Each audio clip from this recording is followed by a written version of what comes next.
Hi, Mike and Eve here with another travel story.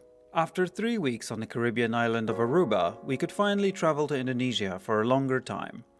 If you ask yourself whether it made sense to move to the other side of the planet, fly 3 planes and cover almost 13,000 miles to live in Indonesia for a few months, our answer is we don't know yet, but we're exploring the island and we'll let you know soon. To recap, in July we got visas to Indonesia, but a week after, its borders got closed. So we went to the Caribbean, as Central America was our plan B. After we had been in the Caribbean for a few weeks, we received fantastic news that Indonesia reopened, which left us wondering if we did the right thing by going in the opposite direction. There was no point overthinking this, since our entry visa to Indonesia was expiring in October. We had little choice but to use it.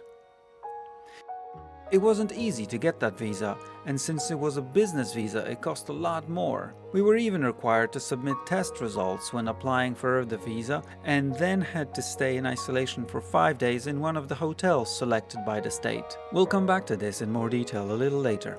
We prepared all the necessary documents, there were a lot of them, printed them in a nearby print shop, and prepared for the 32-hour flight with stops in New York and Doha, the capital of Qatar. We were supposed to fly from Aruba to New York with JetBlue, which we understand to be the American equivalent of European Ryanair that we know so well. The Aruba airport is famous for its long queues, so it's recommended that you arrive 4 hours earlier. Sure, we were there on time, because Eve runs the schedule. The extra time was useful because we needed to pass all checkpoints twice.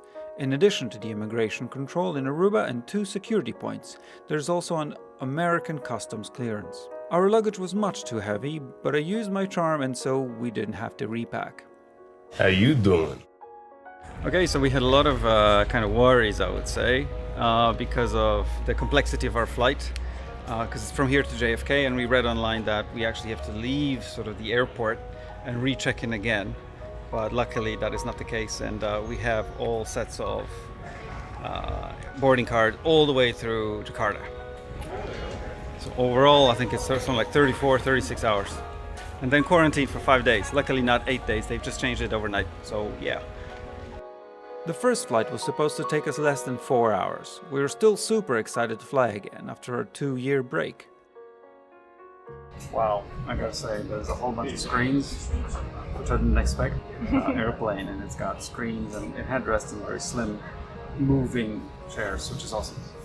The view of the suburbs of New York and the outline of Manhattan resembled scenes so well known to us from American films and stories from family members. New York is high on the list of places to visit, but we still have to wait a little for that luxury. During a short break between flights at JFK Airport, we got an email that our quarantine hotel in Jakarta, which had a good rating, cancelled our reservation. We did panic for a minute because to fly into Indonesia, we were required to have a QR code confirming a place for quarantine. The issue was compounded because at the time it was 5 a.m. in Indonesia. Touchdown, America Evelino, America.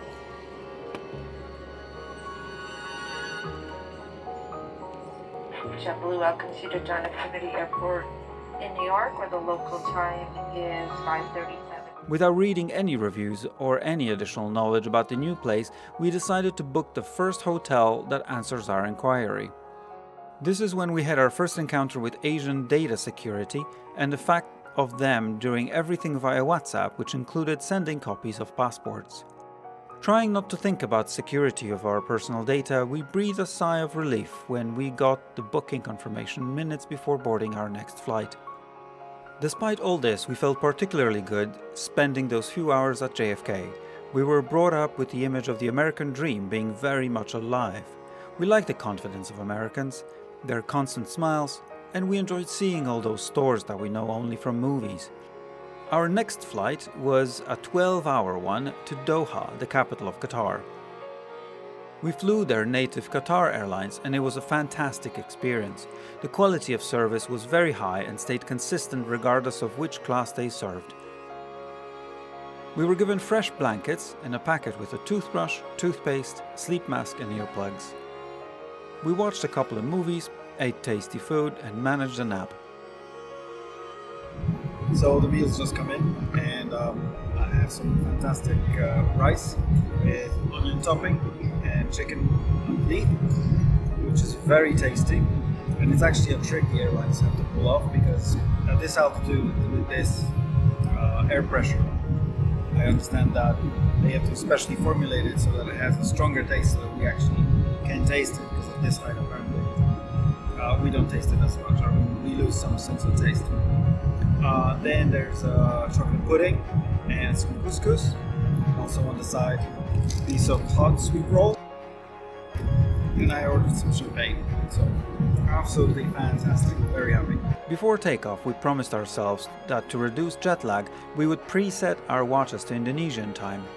At one point, we got so lost in what time zone we were in that we decided to just listen to our biological watch and sleep when we felt like it.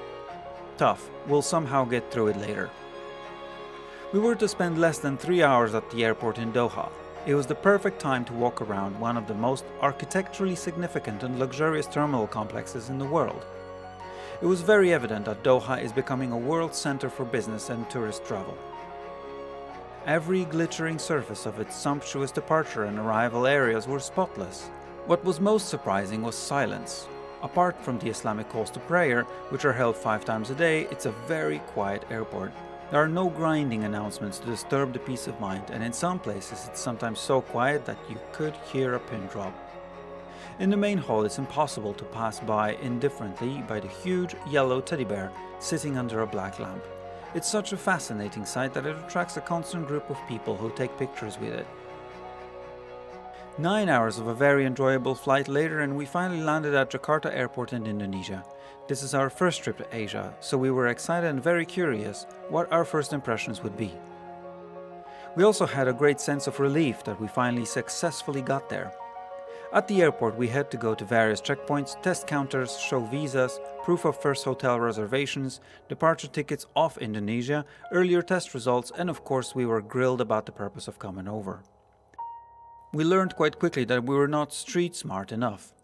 While we were waiting politely for our turn to the first checkpoint counter, one of the local passengers turned to the airport staff, telling them to take care of us because clearly other passengers are simply overtaking us. Could it be obvious that we are still beginner travelers? The last point of our airport adventure was waiting for an hour for the test result after landing. Negative. What surprised us here was that there was a representative of our hotel waiting, whose task was to take away our passports and hand us over to our driver, who took us to the hotel once negative test results came back. We then had to wait 5 days for the passports to be returned. Fortunately, we had read about this procedure before, so it wasn't a big surprise that someone would be holding on to our IDs for a few days. This stems from the fact of a few people escaping quarantine recently. Interestingly, staff members took photos with us at each step of the handover, first with the hotel representative when leaving the airport, then in a taxi, then with the person who greeted us at the hotel. At the hotel, without a word of advice, we were taken to a room on the 5th floor and heard goodbye. At first glance, it wasn't that bad. We were only supposed to be there for 5 days, so we had an ambitious plan that we would exercise and work on the Aruba video. Yes, deal. Great, thanks! Okay, hello, welcome to your quarantine hotel. Well, welcome. It's not great. It soon turned out that food was delivered to our door 3 times a day. We were excited about our first real Asian meal. Everything tasted differently from what we knew. Unfortunately, it was warm only once, and then our coffees, rice, scrambled eggs, fries, pizzas were served cold, and everything tasted weirdly the same. So we didn't expect that's gonna happen now. We probably checked in around 30 minutes ago and our food arrived to our room already. We meant to choose either the Western or Indonesian food, but we didn't, and I guess they have chosen for us today. Well, expected worse, so so I'm positively surprised. It does have a taste, which is great. The portion is reasonable, so I think we're gonna like it here. Okay, I feel I have to step in because Eve didn't do it justice. The food is absolutely delicious. It's so good. The meat is well made, and we've got 2 types of meat. The cabbage is spicy. There's, I think it's zucchini, I'm not sure what it is. The rice is nice and sticky, and there was 6 pieces of little pasta noodles. It's super good. It's really good. Honestly, I would give it like a 8 out of 10. I might give it more if I didn't read online earlier that someone actually got so sick they had to be hospitalized. We don't know if it was the food, so we have fingers crossed.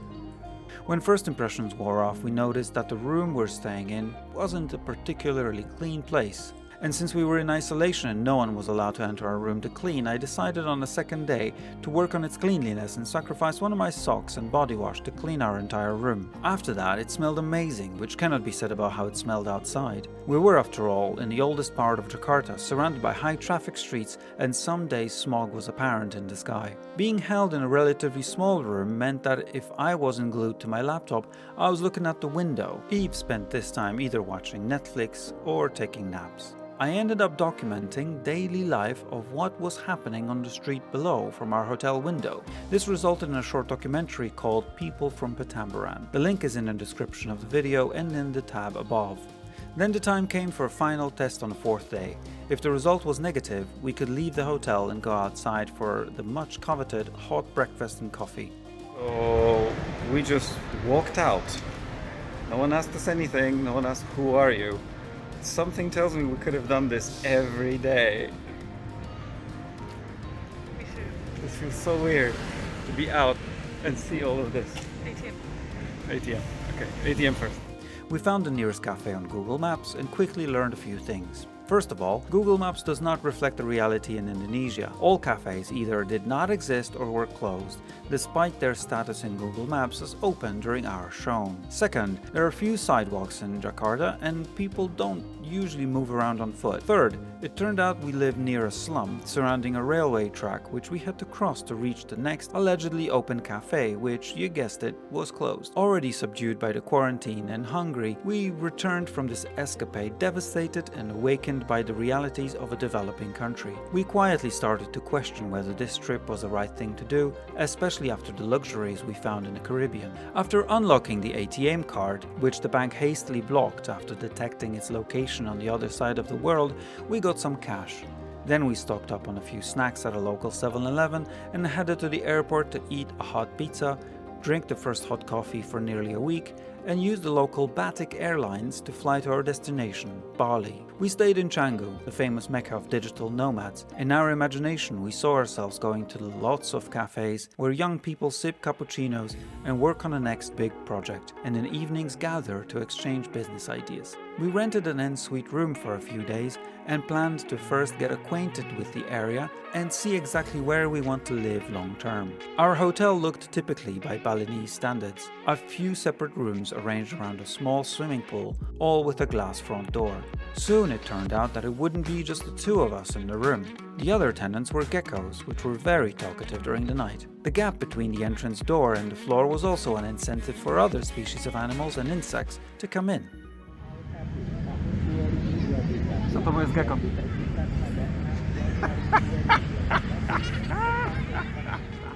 It was here that we saw for the first time 2-inch long cockroaches at quantity 30 over a 4-day stay and a huge number of ants. One evening, I and the receptionist decided to catch some terribly loud frogs, which did not let anyone sleep.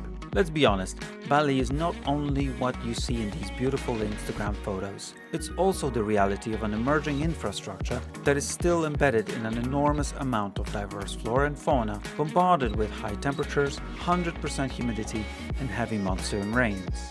In our next video, we'll show you more about our life in Bali, where we settled for a few months, whether it was easy to meet new people, and how brochures differ from reality. In the meantime, you can follow our daily life on Instagram, link to which you'll find in the description below, and watch walks on our other channel called Audio Travels, where we publish videos earlier than vlogs. Thanks for spending some time together, please consider subscribing, and see you next time.